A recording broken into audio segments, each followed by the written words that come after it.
Добрый день. Good afternoon. Welcome to the Foreign Ministry, to this press center.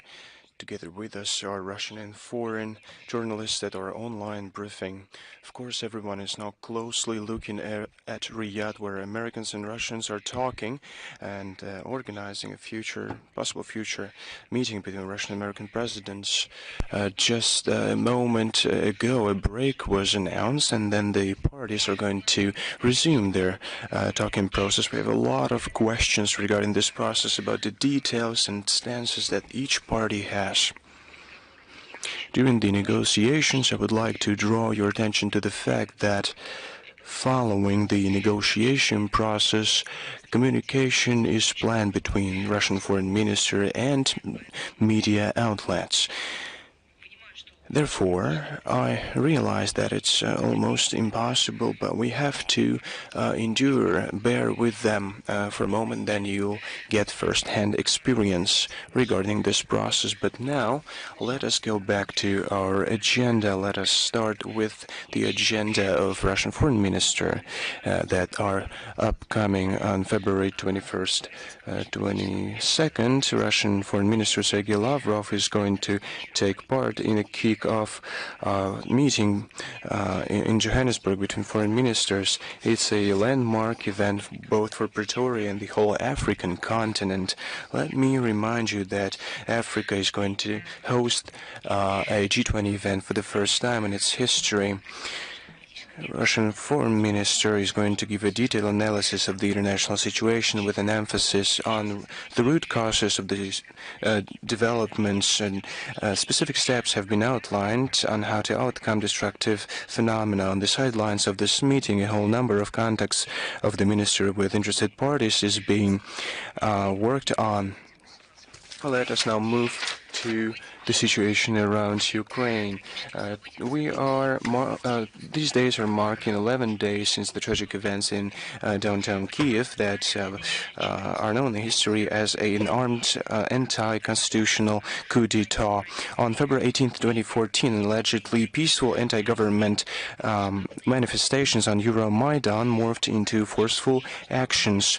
Headquarters of the leading party of regions was captured and burned. 2 employees died.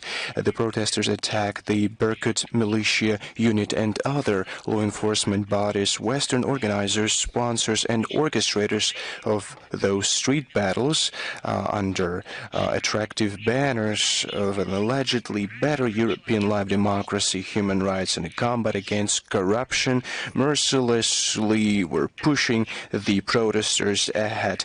That's the tactics of a life shield. It was well paid for from abroad, supported and organized from abroad as well. This is an attack on democracy, not its support. Those mass manifestations, riots were organized to oust the legitimate power in Ukraine. For some reason, the Ukrainian political discourse called this bloody coup, as you might know, the revolution of dignity. That's how it translates. Revoluция гідності in the Ukrainian language. Let's now see what it means. The dictionary of the Ukrainian language gives 2 definitions, and both of them don't have anything in common, neither with the tragedy on Maidan, nor with today's Ukraine. The first definition reads as a set of traits characterizing positive moral qualities. That what dignity stands for according to the dictionary. But what exactly, when we look at those events, was a manifestation of those positive moral qualities? Was it the capture by a riotous mob of governmental buildings? Were those killings of representatives of law enforcement bodies who were unarmed? Maybe the preparedness to sell the country for cookies that were handed out by Victoria Nuland on Euromaidan. Maybe that was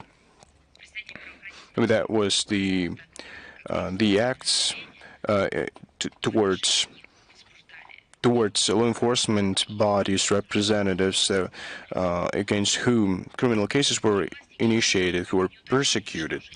The Kiev regime did not specify what exactly constituted positive moral qualities out of that list, but their promises to investigate the tragedy on Euromaidan and another tragedy in Odessa that happened on May 2nd, 2014, and their promise to not allow impunity and to provide the supremacy of law remained empty words. Let us now look at the second definition of that term, gidnost. It means a person's realization of his civic weight, of his civic responsibility. I'm curious how Ukrainians assess the civic responsibility of nationalists who beat and killed those who didn't agree with their ideology on the basis of the non-acceptance on the language and national basis. Where the civic weight of those who seized churches and demolished monuments? Are Ukrainians now proud that it's now prohibited to speak Russian under pretext for this ban has become pretext for denunciation, harassment, and violent actions? What gives Ukrainians out of that list the realization of its civic weight? In the winter of 2013-2014, Ukrainians took the streets because they wanted a better life. There were a lot of changes, but, can you find a spot on Earth where no changes take place? But did they really achieve what they were hoping for? Did they achieve exactly what they were hoping for when they took to the streets on Euromaidan? But the answer is evident. The Euromaidan led to a deep split in society, repressions, and a combat against dissent, rampant nationalism and neo-Nazism, lawlessness, nihilism, and a combat against ethnic manifestation, peaceful manifestations of culture and history. It led to a complete degradation to a social and economic situation in the country. In February 2014, there was still a real chance, despite everything that was happening, for a peaceful settlement of the crisis in Ukraine, but there was one prerequisite needed, the implementation of the agreement between the authorities and the opposition. It was signed, let me remind you, on February 21st, 2014. And it was done with assistance. Do you remember who assisted this process? It was Germany, France, and Poland. Let us now look what these countries are thinking now with regard to what's happening in Ukraine. How does it correlate with the fact that they actually lied to the people of Ukraine? How they lied, in particular Germany and France, how they have been lying for all these 7 years after they signed the Minsk Accord, and how they're lying now to the people of Ukraine by telling them that the victory is not far ahead. And the people of Ukraine will certainly prevail, but in fact they realize that this war is being waged by the West against the Ukraine itself. But it didn't happen then, as you remember, and there was no real chance. The West didn't give any chance to the people of Ukraine in February 2014. That agreement between the authorities and the opposition was dismissed by the so-called victors of this revolution of dignity. It was just ignored as an obstacle towards governmental posts. It was violated during the first hours after the agreement had been signed. It was taken to the people as a testament to the surrender by the authorities, but that did not happen. The Westerners, including their intermediaries, instead of calling upon nationalists to adhere by the provisions of the agreement, just concluded that the change in power was made. The anti-Russian, Russophobic, Russian policies were supported. Then the conditions were formed for what will later be called the Ukrainian crisis that took many years and maimed destinies of different peoples. Now let us move on to the crimes of the Kiev regime.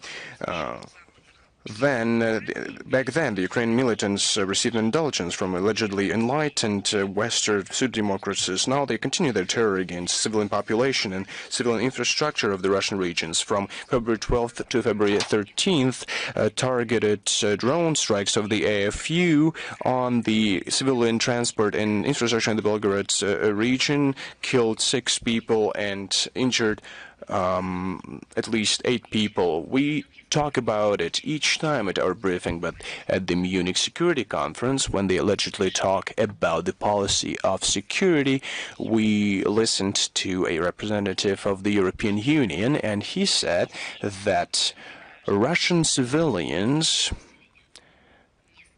allegedly don't suffer. They don't get killed. They don't get maimed, allegedly. I refuse to believe what I've heard, that it was not a fake news, but we double-checked it and double-checked it again. We saw footage of that conference and we realized that those people were just, it was just ludicrous. They had all the names, family names, first names, birth dates, with regard to those people who have fallen victims to the Kiev regime, but that reiterate at all those international platforms that is not happening, that nothing of that sort happened in the town of Bucha. No one has given a single first or last name, not a single date of birth, hasn't demonstrated a single photograph of those people who allegedly fell victims to the Russian troops.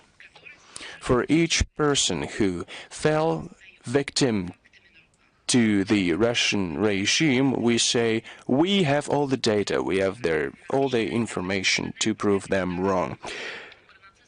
On February 12th, different DPR settlements became subjected to Ukro-Nazi strikes. 1 person died and at least 15 people were injured, including a teenager born in 2006. Bannerets are hunting for passenger buses. On February 12th and 13th, a city bus and 2 minibuses were hit in the Nikitevsky rayon of Gorlovka in the DPR. On February 14th, on the Pologi-Chapaevka road in the Zaporozhye region, a strike was conducted on the Ukrainian drone at a commuter bus. The driver was shell-shocked. On February 16th, a drone strike hit Slavansk on Kuban in the Krasnodarsky Krai, and a 4-year-old girl was seriously injured. Russian courts continue to give sentences to Ukrainian neo-Nazis and mercenaries for their war crimes.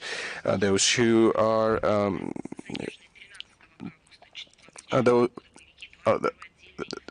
militants of the 22nd Separate Mechanized Brigade of the AFU, Zavatsky, Ferdalenko, Taran, and Savakis were accused of their crimes of committing terrorist acts against military civilian population. To 13.5 years was sentenced Georgian mercenary Gela Khordzavanidze. He was declared internationally wanted. A criminal case was initiated with regard to a British legionnaire, Mr. Garrett, who fought from January 2015 to December 2017 in the neo-Nazi Azov unit. Let me remind you that it's been recognized as a terrorist organization and has been prohibited in the Russian Federation. From February 22nd to November 2024, he fought in the International Legion. Investigative bodies in Russia continue their work to bring Ukro-Nazis and foreign mercenaries to justice for the war crimes and other atrocities. Now let us move on to what will certainly be silence, and we realize that all those European human rights activists, the so-called diplomats and representatives of international organizations.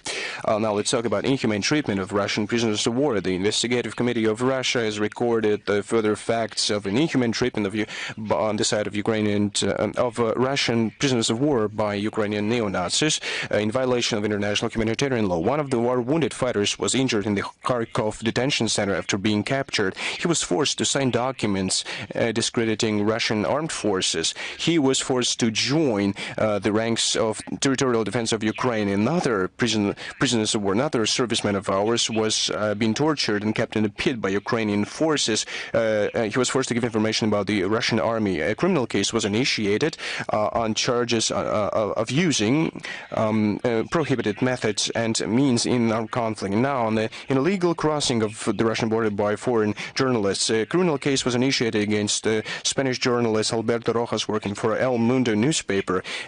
The law enforcement bodies have recorded that in February this year, he, together with neo-Banderite formations, illegally crossed the Russian border in the direction of the Sudzha district of the Kursk region, where he met with Banderites from the 47th Brigade of the AFU. That's not the first time when foreign journalists illegally cross the Russian border to tell about quote-unquote feats of the army of Zelensky. Of course, they violate Russian laws, which is now being discussed by investigative committee and the law enforcement bodies, but of course they also violate the code of journalist ethics because they are disseminating propaganda materials. Moreover, they violate the common human moral qualities because they propagate violation and violence. Well, we also see a nervous, almost panic action of the West to Russian-American contacts. The West is surprised. How can that be? Well, it can. Russian-American contacts on top and high levels provoke a nervous reaction among Euro-Atlantic Russophobes. We see an unprecedented phenomenon in international relations. We see how they impose their own participation in the negotiation process. We're talking about the British and the European friends of the criminal regime of Mr. Zelensky. They demonstrate their inability to go beyond their own primitive attitudes to orchestrating the war with Russia till the last Ukrainian. You see, the European Commissioner on Defense, Mr. Kubilus, continues to state, and I cite him, that a just world is not possible without giving more power to Ukraine. Just look at this country, look at the Ukraine. I'm now talking to European commissioners. Look what you've done to this country, to the people of this country. What power are you talking about? How can you increase it even? They have been immersed in Russophobia, blatant Russophobia. Madam Callas went to the extent that she started vindicating AFU militants. In her warped imagination, they don't kill peaceful Russian women and children. Every briefing we talk about it. Our regions, heads of our regions, public institutions, and Commissioner for Human Rights and Children's Rights regularly report on atrocities committed by AFU militants. Those reports are being published. As for press conferences, we hear ambassadors talk about it and give regular reports. And they still don't get the information, the news. They all have the data. They're just lying. They have to justify themselves in the eyes of their own citizens and vindicate their own failure, the failure of their own policies. That's why they are prepared to abet the killings of Ukrainian citizens. They are ready to do that by supplying them with weapons and lie to their own people. Every time we will highlight those fakes and debunk them and give answers against the backdrop of a rapidly changing situation. Such a flawed logic of thinking looks like something characterized as despair, anger, and weakness. They can try all they want to prolong the agony of the Kiev junta. They will not succeed. Because they fell victims of deceit and aggression that the Westerners involved them in, under the mottos of democracy, economic prosperity, and so on and so forth. Sooner or later, all of them will have to take responsibility for what they've done. The complicity with the modern Ukrainian Banderovics may echo to many European elites as accomplices of bloody crimes of the neo-Nazi regime that they had nurtured.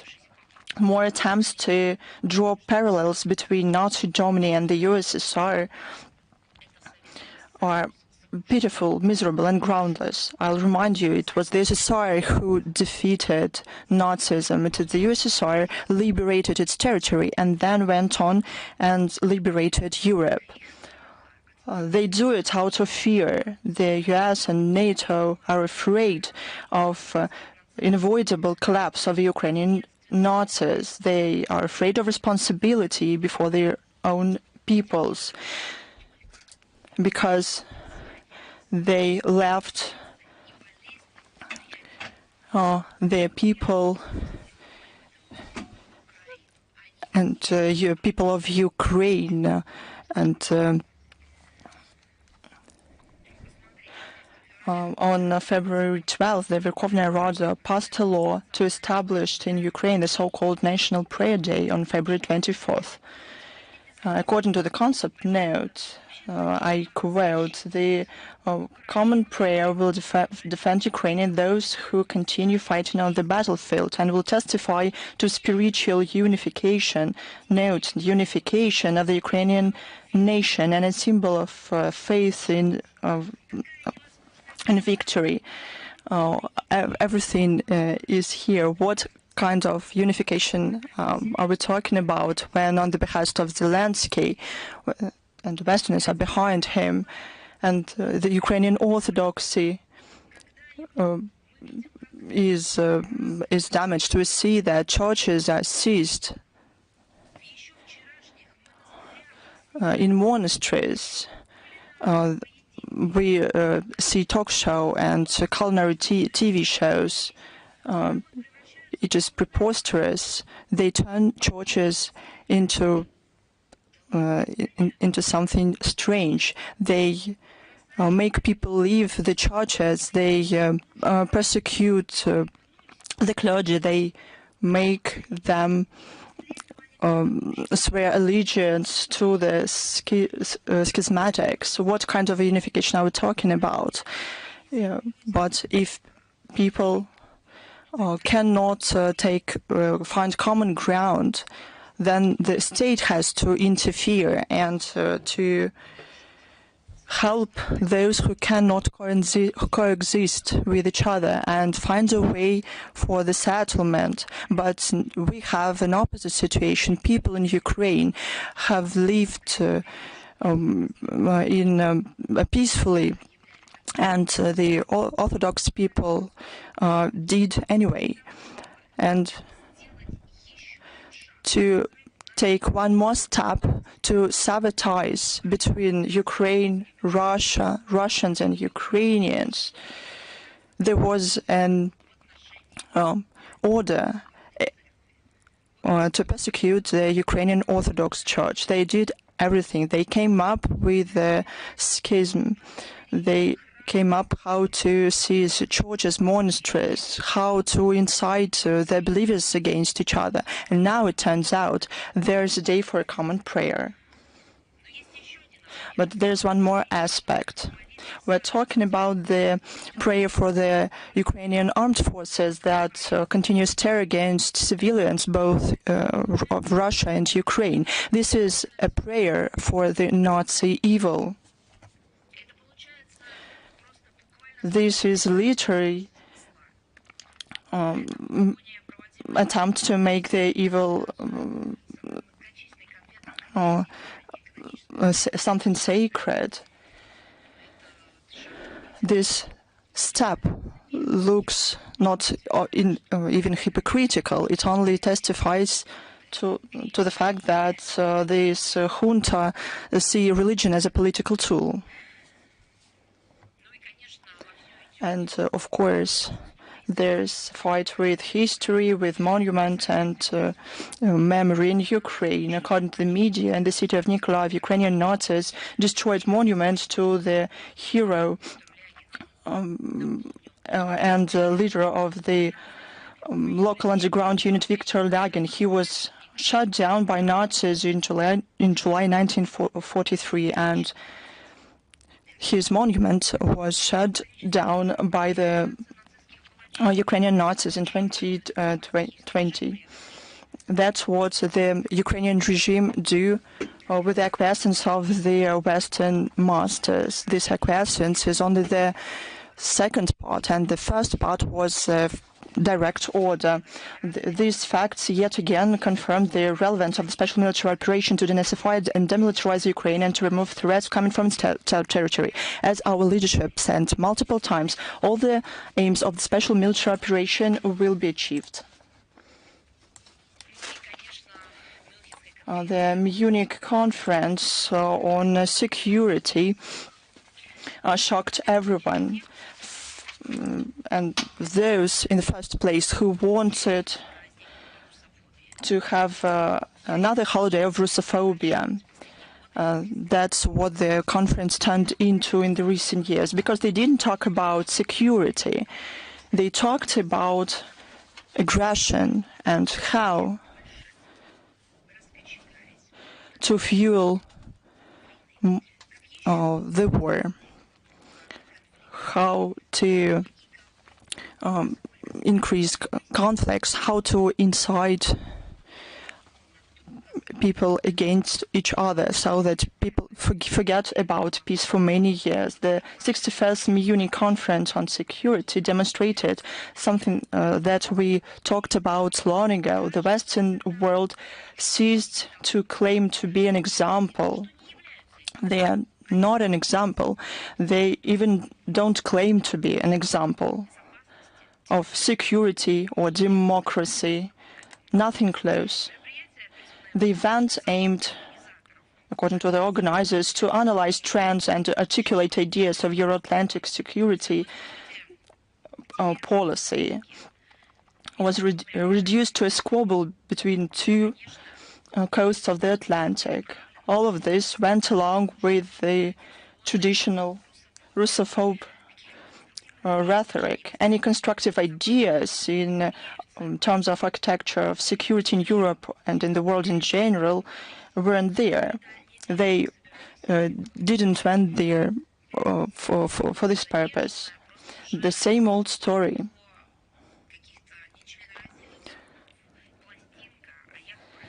About ostensible Russian threat to the EU, to NATO, was continued. They said about hegemony that even if they try to continue talking about hegemony, they have to make a remark that it's in death pains.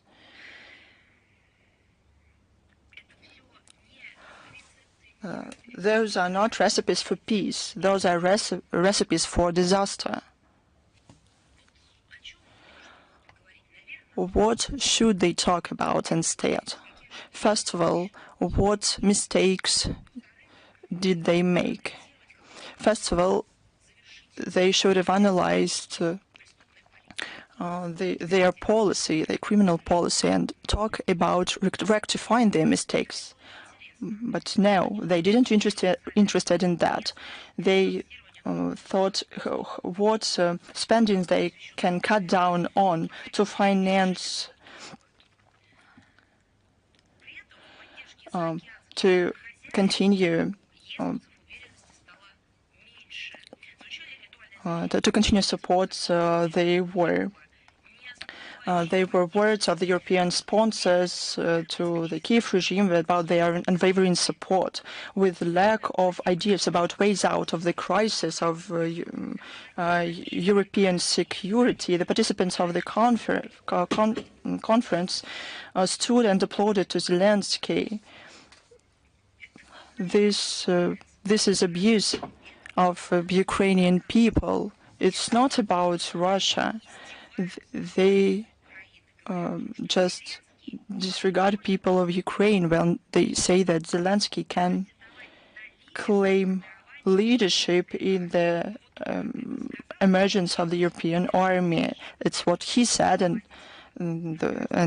European leaders supported him.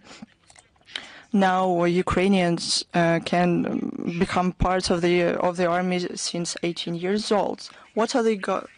We understand what these young people are going to do in their Ukrainian armed forces. They are not going to do anything in the general staff. They are not going to deal with IT issues. They won't deal with drones. They will be cannon fodder and shields for Zelensky. In the year of the 18th anniversary of victory, the Munich Security Conference was marked with honoring former and current Nazis. It's getting kind of tradition. The leader of the Munich conference, Heusgen, said that the event was somewhat of a European nightmare for Europe. This was a direct quote. This begs the question: when are you going to sober up? When are you going to come round there in Western Europe from your nightmare? The problem is not in the conference, but in Western Europe itself. It cannot soberly evaluate the reality. It lives in their own made-up narratives. Instead of increasing welfare of their citizens, they prepare for war with Russia. Instead of social and economic problems and finding solutions to them, they build up military budget. Instead of fighting legal migration, crime, terrorism, they hunt Russian spies. The Western Europe is something to make fun of by the rest of the world. They have nothing to do with Russia, and they continue their ideas that the threat come from Russia. Instead of free speech, they introduce restrictions against alternative sources of information. They block spread of information as such. And in this space, they find themselves in another nightmare. Probably they should check and let some fresh air in and to look what's going on. Given the statements of majority of European politicians, they are not going to come round from the Russophobe political fever. And as a confirmation, on February 15th in Munich, on the sidelines of the conference, the so-called G7 had contacts. Following this meeting, they against threatened Russia. Essentially, they said that if G7, I mean the group of these countries, see a lack of goodwill regarding negotiations in the context, as they said, an end to the war against Ukraine, then they'll try and make Russia, quote, impose further costs on Russia, including through caps on carbons. I have one question. It is within G7, they talked that it's not time for negotiations, that the situation does not beg situation. Wasn't it Blinken and high representatives for foreign policy of the EU? wasn't that leaders of the foreign ministries of the countries that form G7. It's not. It's some kind of a circus, and I don't want to offend circus. We defined many times the political policy of the current G7. It ceased being an association to align positions on key global issues and became a body to coordinate measures to put pressure on countries deemed unwanted. They stain their reputation with unflattering actions and decisions. It's naive to think that this get-together decides anything given international realities. This is an outdated format and it completely lost their authority.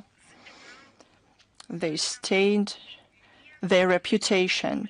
No constructive role of G7 in development and stabilization can be mentioned, or probably they can give other examples. So where are the results of their work? Besides Russophobe words and nationalist, or with the spirit of hatred statements against those that they call their enemies or opponents. There's nothing. Russia made an unequivocal decision in favor of real mechanism of global management. I'm talking first of all about BRICS and SCO. They represent the leading centers of economic growth and political influence, given an objective reality of an emerging multipolar world order. Here when we see real work about the tool of aggression and destructive policy about US aid. We took notice that as Washington debunked and stop the foreign aid, more and more countries realize the flattering reality of the tools of the so-called soft power. They were the tools even not of American foreign policy, but the maintaining of the narratives of American ultra-liberals, and as well as a tool to interfere into internal affairs of other countries to pursue a policy needed to American Democrats, and to receive dividends within the country. There's an active discussion among countries friendly to us. Recently, the leadership of Kyrgyzstan supported the idea to shut down the Radio Svoboda. They accused its local office in spreading disinformation and manipulation of news. The Parliament of Kazakhstan also called for audit of the US aid on the territory of the Republic for the purpose of financing a number of harmful projects, from attempts to impose the people with neoliberal values to interference into internal policy. One more time, Russia said that the American programs have more risks than aid itself. That's why we weren't surprised in regards to these messages. They only confirmed what we had been talking about for many years, including for those countries who doubted or weren't sure. We prepare to continue our joint efforts to prevent attempts to undermine stability and security on our common space. A very important document of Russia. Countering extremism is getting a special sphere in the international cooperation. This can be explained by the growing problem of radicalization of citizens. that happens because of the spread of poisonous ideas and practices that facilitate incitement of religious and ethnic. Such radical ideologies are not born in a vacuum. Unfortunately, they thrive also due to the cynical policies of a number of countries that are waging information wars, provoking armed conflicts, while instigating coup d'etats for their own selfish purposes. In such conditions, these anti-extremist resilience of the most states depends primarily on their own capacities, taking into account nuances of national context. We are convinced that the protection from extremist risks is one of the main tasks for ensuring the stable and independent existence in each country. While building our own development trajectories is a pivotal condition for the formation of multipolar, fair world order. In this connection, Russia intends to defend the right of any state to independently assess internal and external threats and to determine its respective national priorities and approaches to combat not only violent but also ideological prerequisites of terrorism and extremism. By Decree number 1124 of the President of Russia, an updated strategy for countering extremism in Russia was approved. So we will send a link to this briefing. We would like to draw attention that this document, previous strategy was valid till 2025, was received a more expanded, comprehensive character. The strategy takes into account all new trends in anti-extremist work and have emerged against the background of special military operation and hybrid war against our country. The text incorporates a number of provisions of the concept of foreign policy of Russia, which further reinforces foreign policy, significantly adjusts the conceptual body of the document, clarifies the levels and sources of extremist threats, and primarily the role of the state and competent authorities with the system of countering extremists has taken clearly defined nature against extremist manifestations. This document enshrines one of the key Russian positions of the inadmissibility of attempts by foreign interference in the internal affairs of states and the use of terrorist groups and other extremist forces for geopolitical purposes. Emphasis has been placed on the need to combat the spread of any terrorist extremist ideology, including the neo-Nazi one. The strategy also accumulated progressive Russian experience in prevention and avoidance of radicalization, primarily among young people, migrants, persons serving prison sentences, and other social categories most susceptible to extremist ideas. A set of measures has been approved to suppress the use of information technologies, including Internet. Targeted attention has been given to neutralizing the negative influence of foreign intelligence services, NGOs, foreign agents aimed at provoking attempts to instigate color revolutions of so-called color revolutions in Russia. We invite interested international partners to study carefully Russian successful experience in combating extremism, which has been formed thanks to many years of targeted comprehensive work with the participation of all Russian society, has a truly high civil immunity against any extremist threats. And our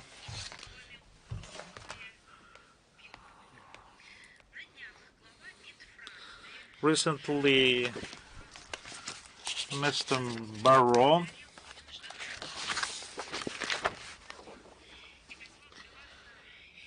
thanks the United States for liberating his country from Nazis and call for greatness together. He traditionally forgot to mention the USSR contribution to the liberation of France. I quote, Mr. Barrow, both Europe and France has never been greater than when they fought for the freedom together with the United States. This is the story of Lafayette. This is the story of liberation of France by American soldiers. We celebrated the 80th anniversary of the liberation of France this year, said French minister. We will stand with the US, ensuring shared greatness and pursuing freedom around the world. End of quote.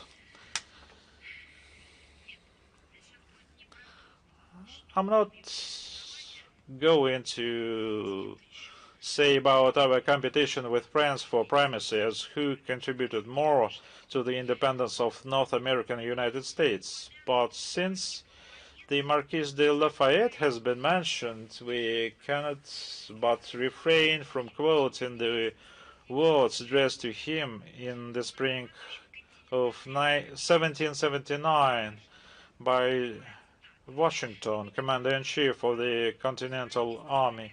We are much grateful to learn from a reliable source that the request and proposal of Great Britain to the Russian Empress have been rejected with contempt. End of quote. Washington, noting Catherine II's resolute refusal to conclude any treaty of alliance with Great Britain, emphasized that the imperial government has motivated its position in expression bearing the stamp of respect for the right of mankind. End of quote. And this is briefly about the US. One could go into more detail about Abraham Lincoln's support of Russian squadron forces on the west and east coast during the American Civil War. They were quite instrumental in preventing British and French intervention on the side of the southern states. But I would talk about this next time if someone is willing to say something in distortion. Today we would focus on France. I understand that among those words I just mentioned, Jean-Louis Marot even doesn't understand them, but I would focus quite in detail and would try to use simple words in order to bring this into his mind. I would like to comment on his statement about liberation and greatness. The light landing in Normandy in 1944 undoubtedly became a turning point in liberation of France from the Nazis' operation, with one nuance.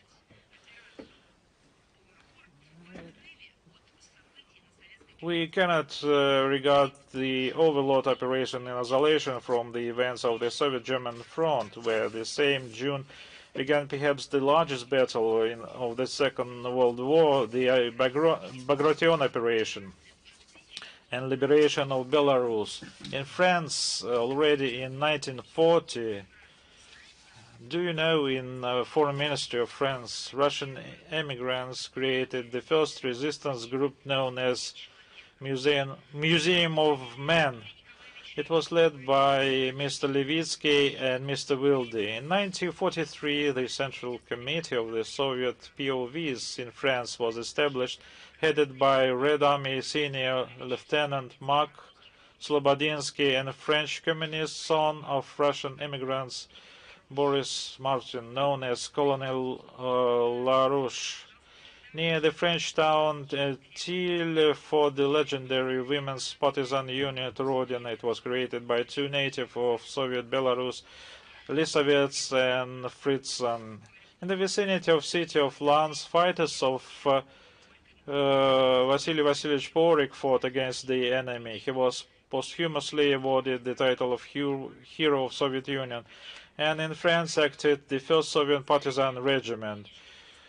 Do they know about this? I mean, the current Foreign Minister of France? Of course not. They had to learn the history of their own country without feeding these narratives. I hope that Mr. Barrot will not refuse the words of the leader of Free France, Charles de Gaulle, who said in 1944, I quote, "The French know that it was Soviet Russia that played the main role in their liberation." Or the current leadership are going to reject Charles de Gaulle as well.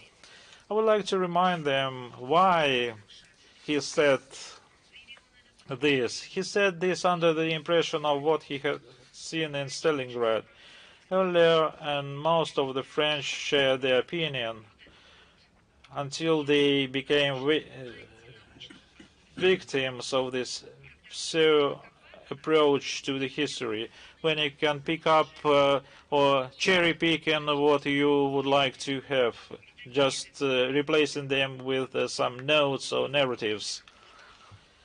Until now, several streets in France are named by the names of the cities which became the symbols of the Second World War. Probably the Foreign Minister of France, Jean-Noël Barrot,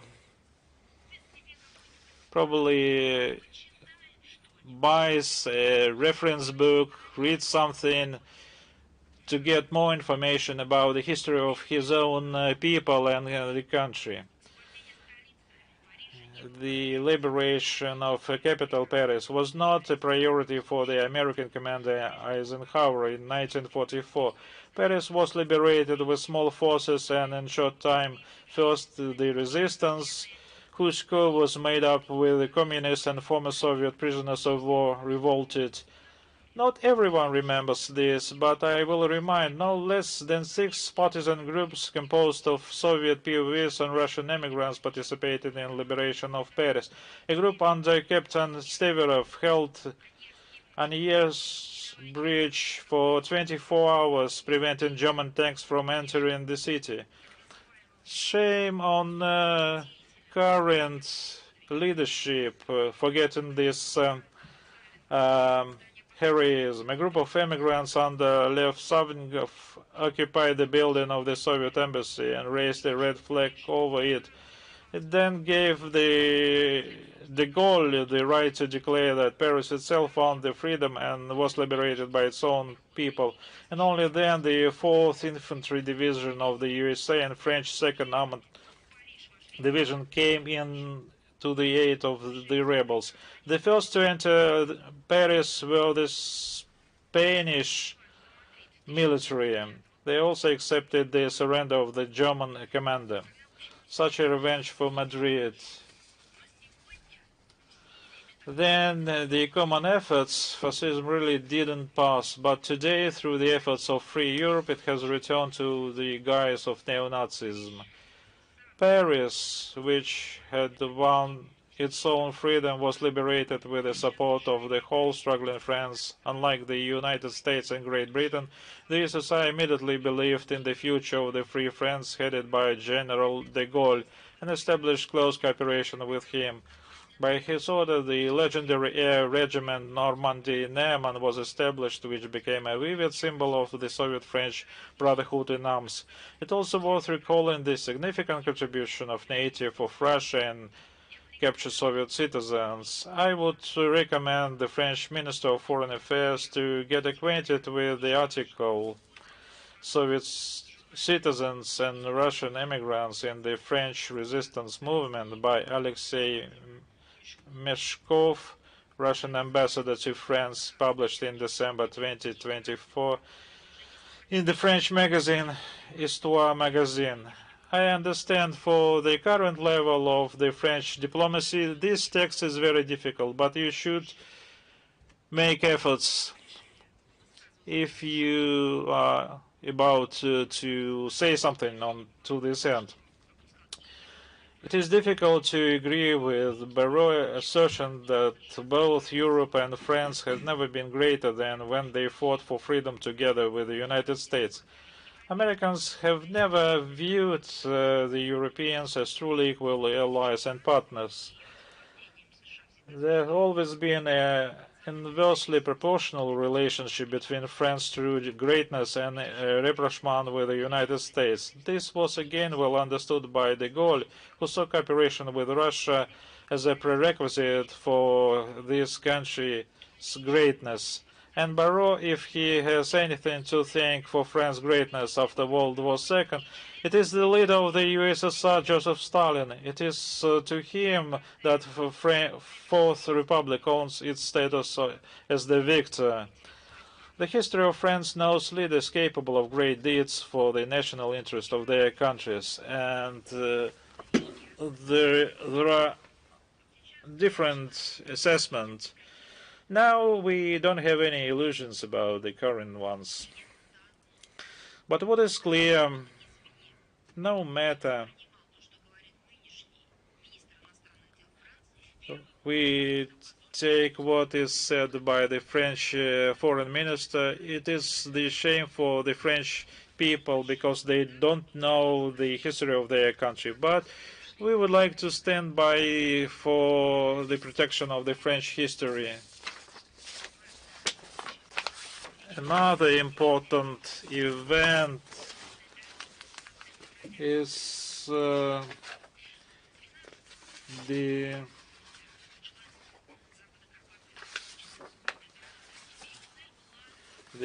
Western-Carpathian offensive operation. On January 12, the Western-Carpathian strategic offensive operation began with the aim of defeating the German forces and providing access to Ostrava industrial region. The Czech industry, famous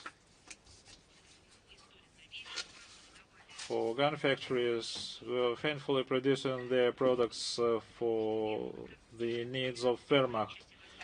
The troops of the 4th Ukrainian Front, commanded by General Ivan Petrov, supported with the main forces of the 2nd Ukrainian Front, commanded by Marshal Malinovsky. Of course, they don't like to remember this in Prague, but the 1st Army Corps of Czechoslovakia took part also, together with the Soviet troops. The Soviet troops were opposed by German Army Group A, which included units of 17th Army, the 1st Hungarian Army. During the week of the Soviet troops managed to advance up to 80 kilometers. They liberated Prestov and Koshets. By the February 18, the troops of the 4th Ukrainian Front went on the defensive, successfully completing the active phase of the operation, and the troops of the 2nd Ukrainian Front continued offensive operation until mid-March, forcing the Gron River. The success of the 4th Ukrainian Front offensive in the most difficult winter conditions in mountainous terrain with a minimal advantage in forces over the well-fortified enemy can be compared only with the legendary crossing of Field Marshal Suvorov through the Alps at the end of the 18th century. This is, without any exaggeration, is a true heroism, an example of the military art of fighting, not in numbers but in skill. The Western-Carpathian operation became an important stage in delivering a decisive blow to the German forces in Central Europe. As a result, Soviets advanced 170 to 300 kilometers to the west, liberated some parts of Poland and Czechoslovakia. For the courage of heroism shown in battlefields, many units and formations were awarded orders, and 42 formations and units were given honorary names. Another important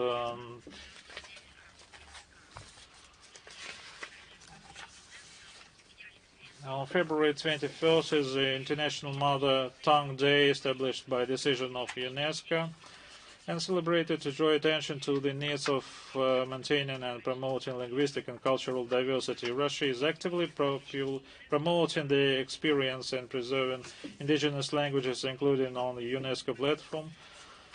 Our country is a leader in terms of contributing to International Decade of Indigenous Languages. Our country has organized major international conferences on the support of native languages and the use of information technologies. The sixth International Conference, Information and Communication in Digital Age, Explicit and Implicit Influence, was devoted to that and held in Khanty-Mansiysk. The second high-level international conference, World Treasure of Mother Tongues, in St. Petersburg, The EBO attended by 200 experts from 40 countries. Considerable attention is paid to introduction of computer speech recognition tools and creation of new fonts for minority languages, which is necessary for their full-fledged existence in digital environment. The Information for All Committee of the Commission of the Russian Federation for UNESCO has been implemented. My mother tongue program, which has covered more than 20 languages in Russia. 3 almanacs on best practices were published. Days and weeks of languages and literatures of the indigenous people of Russia are organized with the Commission assistance. The celebration of Day of Finno-Ugric literature held in Khanty-Mansiysk. And our country is prepared to share its experience with all interested partners and intends to adopt the best practices. February 23rd, our country is celebrating the Defender of the Fatherland Day. It's especially relevant that this remarkable date is especially relevant because our president declared the current year in the Russian Federation the Defender of the Fatherland year to commemorate the 80th anniversary of the victory in the Great Patriotic War, 1941-1945. The thematic substance of this year reflects the priorities of the current Russia, namely patriotism, the continuity of generations, and the respect towards the defenders of the fatherland. I'll remind you that for the first time they were celebrating on February 23rd, 1919. It was time to coincide with the glorious victories of parts of the Red Army that defended the fatherland from foreign occupation. In 1946, after the Second World War, it received a new title, the Soviet Army and Navy Day. The Russian Federation continued the proud tradition by preserving original meaning of this date. The remarkable date was established pursuant to the federal law on days of military glory and memorable dates of March 13th, 1995. The Defender of the Fatherland Day reminds us of a glorious military past of our country. We pay homage to military feat of all who fought for our fatherland in different historic epochs, as well as to current heroes, to those who have taken up arms to defend Russia and on a daily basis display heroism, a genuine bravery in the area of the special military operation. On February 26th at 5 p.m. at the Rudomino All Russia Literature Library for Russian Literature, with the help of the Embassy of Pakistan, a ceremony will be held in honor of the publication in the Russian language of a collection of stories of a prominent Pakistani writer, Sadat Manto. He's a recognized master of short stories who worked in the first half of the 20th centuries, and his works represent a valuable literary legacy. They have been translated into dozens of languages and are popular across the globe. Now they're available in the Russian language. That's not the first book that has been published in the Russian language, published with the help of the Embassy of Pakistan in Russia.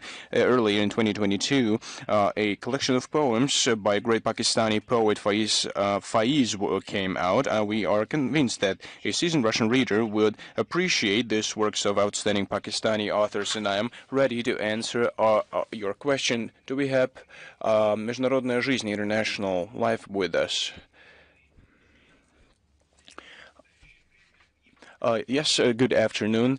The other day, the head of Hungarian Foreign Ministry, Peter Szijjártó, said that currently Europe is uniting its forces who do not want a peaceful settlement of the Ukrainian conflict. How would you comment on this? Well, this is in tune with our assessment. That is true. Some European political elites went berserk. They dismissed all the decencies and openly expressed their rejections about possible outlines for substantial conversation on how to settle the Ukrainian crisis using diplomatic means. Well, they are being torn from the hate and their vicious, malign attempts. attitudes. It runs counter to genuine interests of the whole European continent. It's another testament to the fact that the European Union is driven not by humanism or striving to end the suffering of people. It's driven by a desire to prolong the conflict, so that to use the situation to put pressure on Russia and to justify further attempts to inflict a strategic defeat on our country. Well, those are not genuine Europeans. How can they be considered as patriots of the common European space? Well, they cannot. They are just intermediaries and provocateurs. The current political discourse of the collective West shows that the current European leadership sees in the continuation of hostilities in Ukraine its own salvation from an ultimate political bankruptcy and from a slide into the sidelines of international processes from what once was a very prestigious union. They could formulate a peaceful agenda that could be their salvation. That's the road into the right direction. Well, they have committed some criminal errors. At the behest of former White House leaders, they reached a deadlock, a dead end. But it's now high time to see what they have done. They can suggest some constructive ideas, but instead of this, they're crying out that that Russia is to blame for everything, and they are continuing to defend neo-Nazis and fascists in Ukraine. Thank you very much. Thank you. Do we have Ria Novosti with us? Yes. Madam Zakharova, my name is Cristina Rodriguez. I have just one question today for you. Moldavian authorities talked about their intention to terminate the activities of the Russian Center for Science and Culture in Chisinau. How legitimate is this decision? And how would Moscow react to such actions by the Moldavian authorities? I don't know if media outlets have familiarized themselves with this, but our colleagues said that the first morning session has come to its end, and now they have moved on to the luncheon. Just for you to understand, because I receive a deluge of questions. So the question was regarding the Center for Science and Culture in Chisinau. Is that right? Did I understand that correctly? Yes, absolutely. Thank you for the clarification. Well, that is true. On February 13th, the official Chisinau declared about its intention to denounce the Russian-Moldavian intergovernmental agreement from 1998 on cultural centers. It was demonstrated as a reply to a violation of an Moldavian drones. They are trying to say that these are of Russian origins.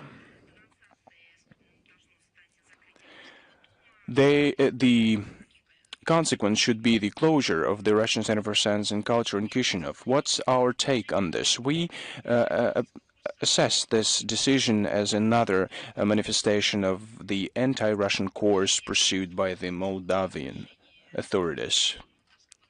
And it's an evil act towards the Moldovan people themselves, because the consequences will first and foremost affect the residents of Moldova itself, because they use the Russian language and they are part of the Russian culture.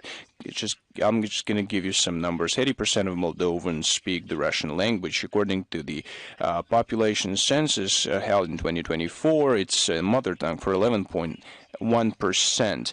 At the same time, despite the efforts of the authorities to Russify the country, since the last census held in 2014, this indicator has only increased by 12%. If you add to this the language situation in Transnistria, the numbers will be even higher. The Russian education is still popular, and this the Russian House, the Russian Senate, gives such an opportunity.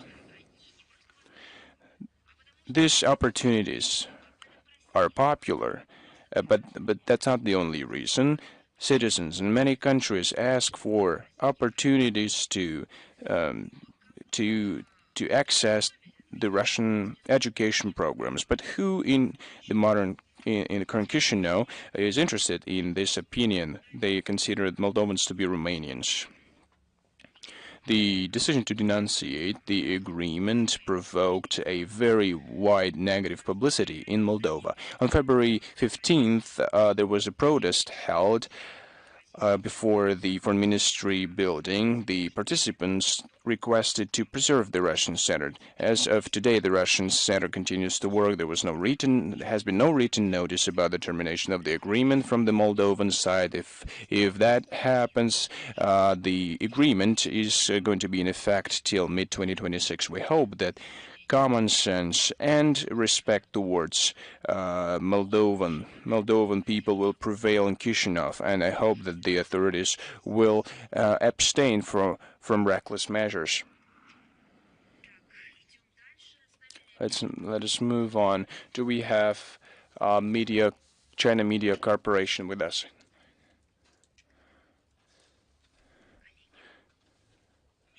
Colleagues, Media Corporation, China. Maria Zakharova, good afternoon. I have the same question that many colleagues have with regard to negotiations that now take place in Saudi Arabia. I would like to specify what expectations the Russian side has. I would like to note also that China has repeatedly. I'm sorry. I cannot tell you how many messages I'm getting from CNN journalists. Can somebody tell them that we are now holding our briefing? I understand that they think they're exceptional, but not to the extent that they think they are. Please convey my words to them, to CNN journalists. We're having a briefing right now, so I can't answer that question. I'm sorry for interrupting you. I think that CNN journalists have the same question right now. Well, they can connect to our briefing broadcast. Nobody is preventing them from doing that. Can you please repeat your question? I was asking you about the concrete expectations that China has expressed its readiness to mediate the conflict, the peace progress. We value the efforts of China and other countries who have initiated and worked out political and diplomatic formats and have suggested ways and ideas on how to settle and regulate the Ukrainian conflict. It has become history already. It is very important. That is exactly what will become a part of the historical process that speaks in favor of the fact that these countries would like to play a more important role in global affairs, that it's not in vain that they are present in international organizations and deal with international security and stability. It's not in vain that they declare themselves to be responsible global players. That is their confirmed reputation. NATO and the European Union have a different reputation that has also become a part of history. Now to the negotiations. Let me remind you that on February 12th, Russian and American presidents said it was important to establish the relations and cooperation on the Ukrainian crisis and a long-term agreement that can be only reached on the table of negotiations. Vladimir Putin said it is important to eradicate the root causes of the conflict. The main one is the expansion of NATO and violation of Russian-speaking population in Ukraine. Without eradicating fully these root causes, the settlement would not be possible. Otherwise, they would resume their unlawful activities. It's not acceptable to us. American President Donald Trump said, listened to our stance. What the conclusions will be, that only time will show. We see the determination of his administration towards a serious discussion of many problems that have accumulated in Russian-American relations on the international agenda. But one should say that these problems have accumulated only because the previous U.S. administration created them themselves. Moscow is carefully following statements of Washington on the crisis settlement. We will analyze concrete suggestions with this regard. Let's now wait for concrete assessments that will be given in Riyadh by the Russian delegation, as was announced by me. Russian Foreign Minister Sergei Lavrov will talk to the media later. Thank you very much. Thank you. Do we have Reuter with us? Madam Zakharova, we are here. That's good. You've just referred to President's statement on the results of the negotiation with Trump. NATO expansion was mentioned as one of the conditions that, namely that the Ukraine will not join NATO is one of the NATO is one of the conditions that our president opposes. Do we need any legal instrument? Do we have to write it down in laws? NATO membership of Ukraine is not accessible. It will lead to catastrophic consequences for Europe. One has to note, though, that there is no... the alliance has to disavow the Bucharest agreements that were signed back in 1999. Otherwise, this problem will further poison the atmosphere on the European continent. The conceptual position of the Russian Federation regarding the Ukrainian conflict in NATO has been formulated unambiguously by the Russian president. Please familiarize yourself with this statement of the Russian president that was given in June 2024 at the Russian Foreign Ministry.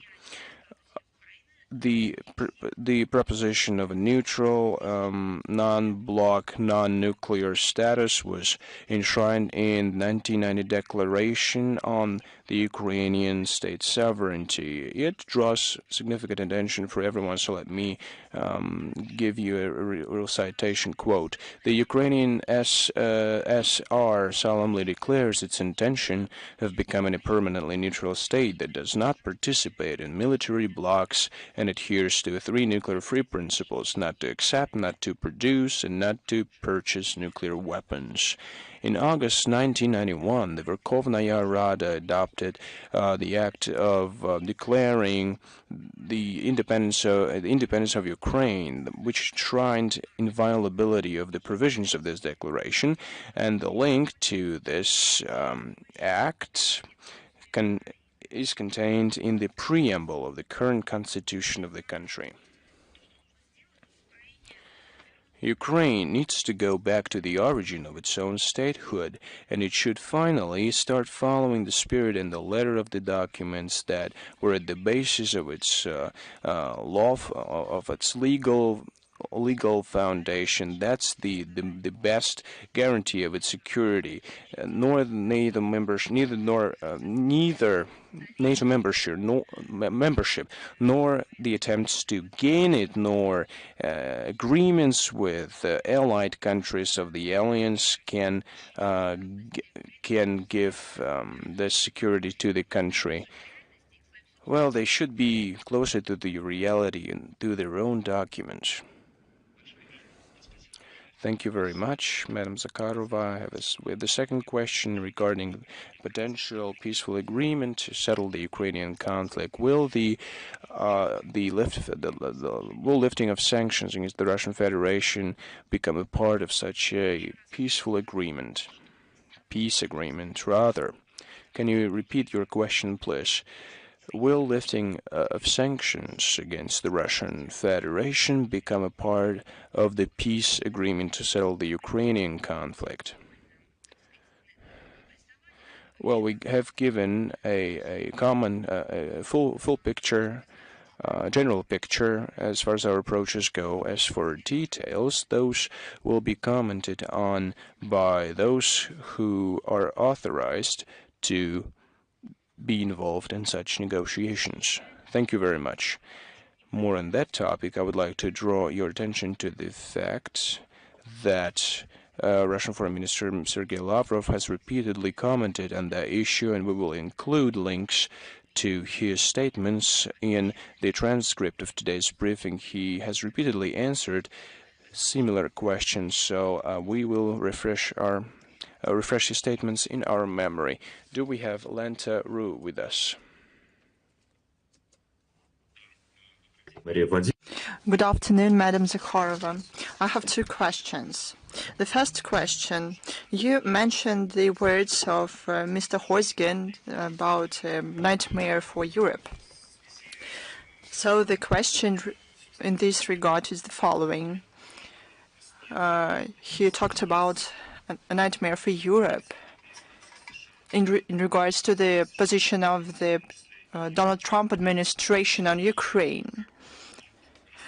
How does Russian MFA see this statement, given the information that Hozgin have property in the U.S.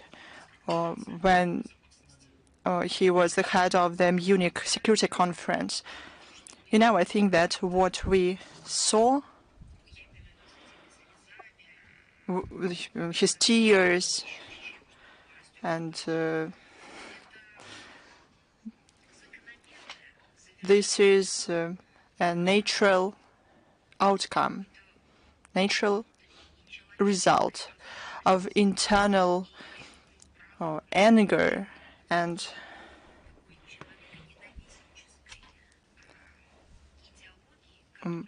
ideology of hating people that he promoted. And he was Russophobic. If you look at his statements, and all of them are available on the internet, I even have a list of those statements. He lived by some special sort of hatred against our country. Those were not objective evaluations. It was not the ideology or narratives that share sharing ideas of political movements. He always talked terrible things about our country. And it was clear that it was hatred that appeared in a particular historic moment, not in relation to some particular events, but it's just Russophobia and nationalism. Probably it is fueled by some historic roots. And he was not shy about it. He highlighted it. So the Munich conference that took place recently, where all the participants went crazy, this was a word that he deserved. He led this ship that faced iceberg or rocks. It's up to them to decide, but it happened because they didn't want to see the reality. I have an impression that they looked at photos and thought that it was a window. I have this kind of feeling. And when they needed some fresh air, they didn't get it. They suffocated because it was not a window. It was a picture that they painted themselves, and they preyed on it. Remember how many times Russian representatives talked about necessity to see the realities while addressing our Western colleagues, European colleagues, because they tricked themselves and their nations, even now in the year of the 18th anniversary of victory, they continue these terrible anti-historic narratives. They compare our country with the Third Reich. They humiliate the Soviet people and the achievements of the Red Army. They stress wrong things in the history, so they continue to harbor those illusions. Whether these are illusions or of fever of an ill person, probably we have to address those questions to their nations, to their countries. You ask whether his position is biased because of some political affiliation. It's difficult to tell. I find it difficult to tell. But I think this is an internal nationalist disease that guided him. It's stronger than some kind of financial interest, because to talk about our country and people with such hatred by a person who live in a country that historically, unfortunately, harmed our country and made our people suffer a lot. And he continued this course of suffering, continued his course. This is kind of an illness of the ideology of hating people. Why we say that nationalism, xenophobia, is not just a terrible thing; it's a disease, because you can't get rid of it. You can see an example why. In my opinion, there's some metaphysics about this, because such self-revealing actions and Munich Security Conference that took place in February 2025, all those tears and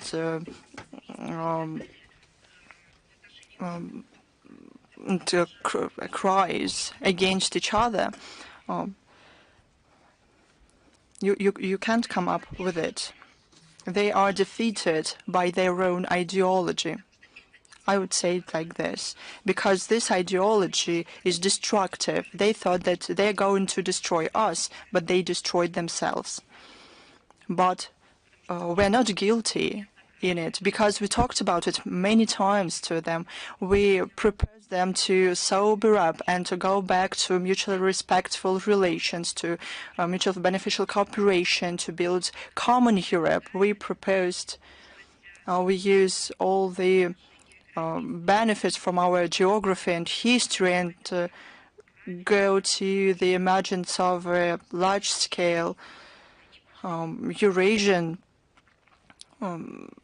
space, but they chose otherwise. Thank you very much. And another question, if I may, about the Munich conference, and one more participant of it. Vladimir Zelensky, during his interview to the NBC News TV channel, said about a larger conflict on the territory of Europe as soon as the summer, with participation of Russia. He mentioned Lithuania and Poland. How can you respond to such statements?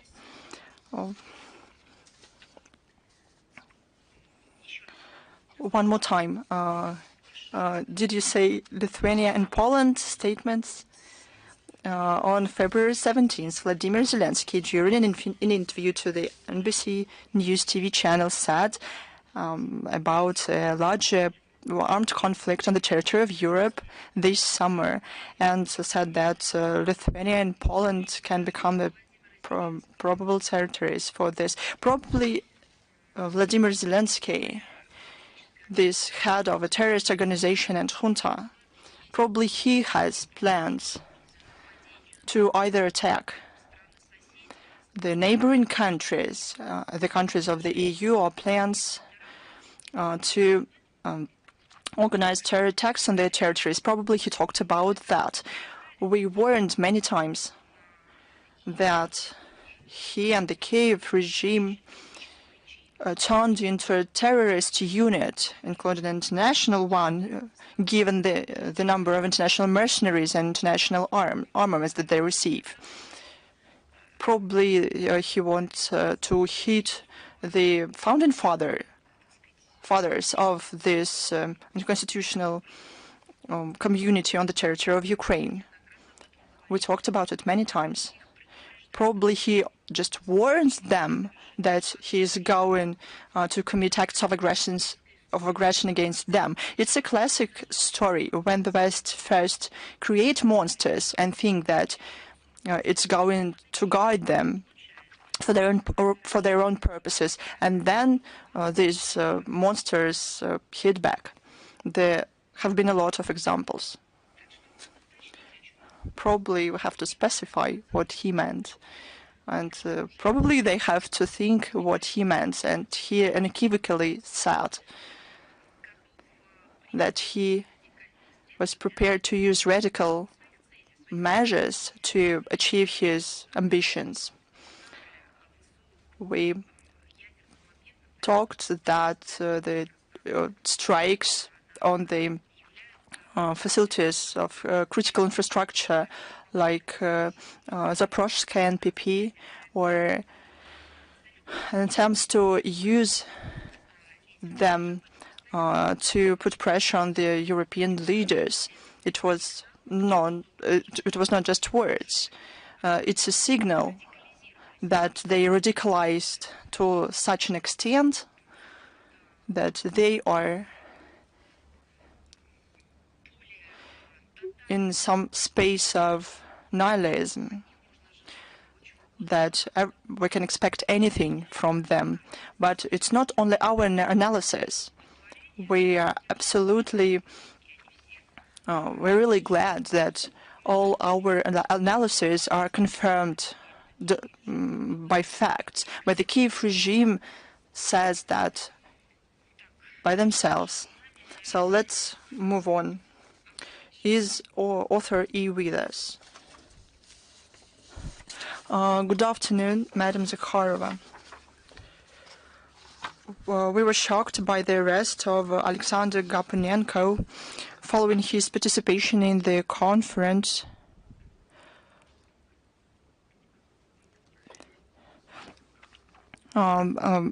dedicated to the ethnic genocide of the Russian-speaking population as a factor of preparation to the war with Russia.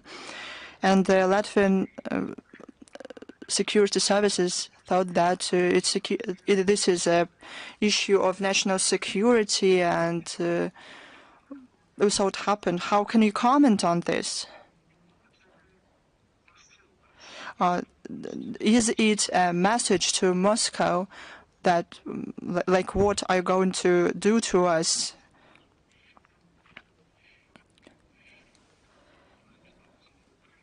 Or is it a signal to Trump himself that the local special securities show who really control political processes in the region? I didn't hear clearly what you said, and I'll try to answer your question. As to the arrest of the scientist Alexander Gaponenko in Riga, it is yet another action of the Russophobe regime in Latvia to intimidate the Russian-speaking population. Recently, Alexander Gaponenko was arrested. This was done under the pretexts he said about the sad realities in Latvia, and the authorities commit terror against this ethnic group of people, against Russians, I mean. And he only confirmed in his statement the evaluations that were given earlier by the relevant international organizations about the sad situation with human rights and rights of minorities in the modern Latvia.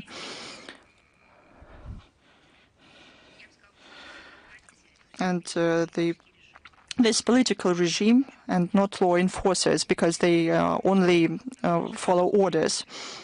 It is enough just to give a speech at the round table to have a criminal case against you under 2 articles. So we can say that here Latvia violates the international agreements, including the Pact on the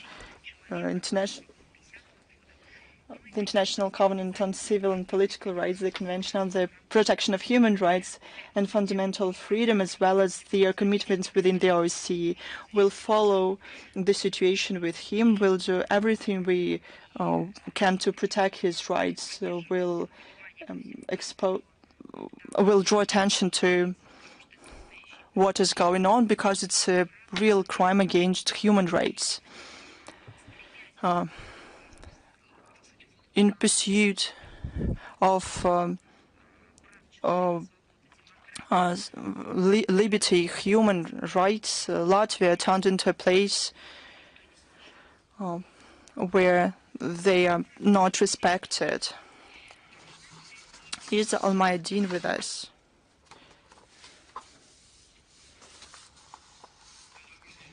Good afternoon, Madam Zakharova. Good afternoon. Israel warned to take down an Iranian civil airplane that flew to Lebanon. It caused chaos in the airport of Beirut. How do you evaluate this act of aggression? And now, according to the information available, recently in the international airport Hariri in Beirut, there were cases of aggressive acts between individuals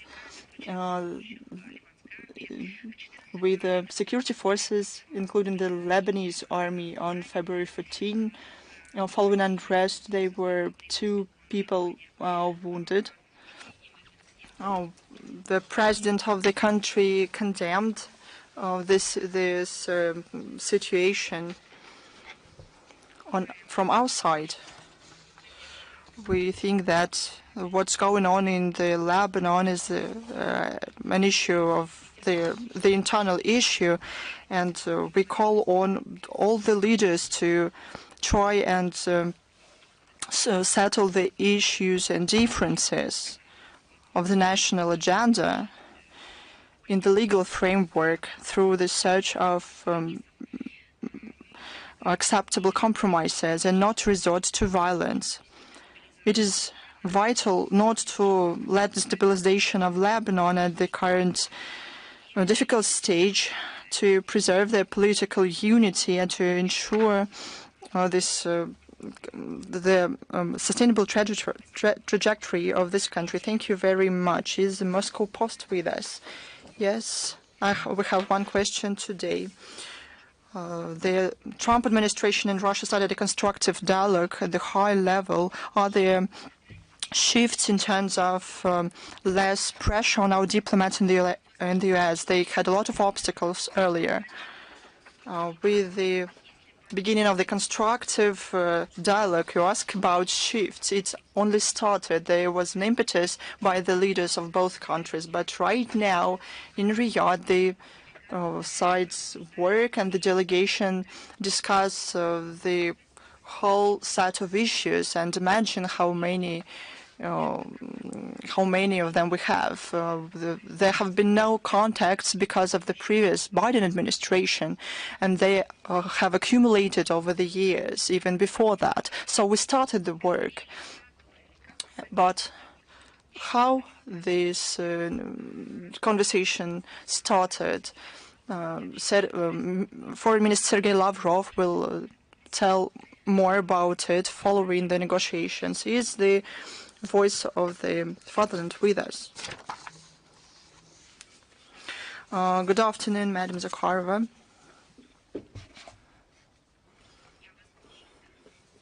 We have the following question. We're talking about crimes of neo-Nazis in Ukraine. Probably it's time to say directly that those are crimes of the U.S. in Ukraine. I think that the White House even started to talk about it. We always stressed that those who created and established the Kiev regime, who sponsored them, who supplied them with armaments, who were accomplices of the terror attacks, and I have no other words to describe what happened. And I'm talking not only about briefings, but all our statements, all the interviews of the leadership of the country, of the MFA, of our relevant experts, talked about the essence of what was going on, with facts and figures, and paid special attention to that. Can the change of the narrative of the US be a new performance to deceive our country? How can we protect from that? We can be protected from that like this. We know our national interest and to work professionally to implement them. Спасибо. Thank you very much. On that note, I would like to tell you goodbye, and we're looking forward to getting some news from Riyadh. Probably this is the major focus of a global attention of all the peoples of our planet.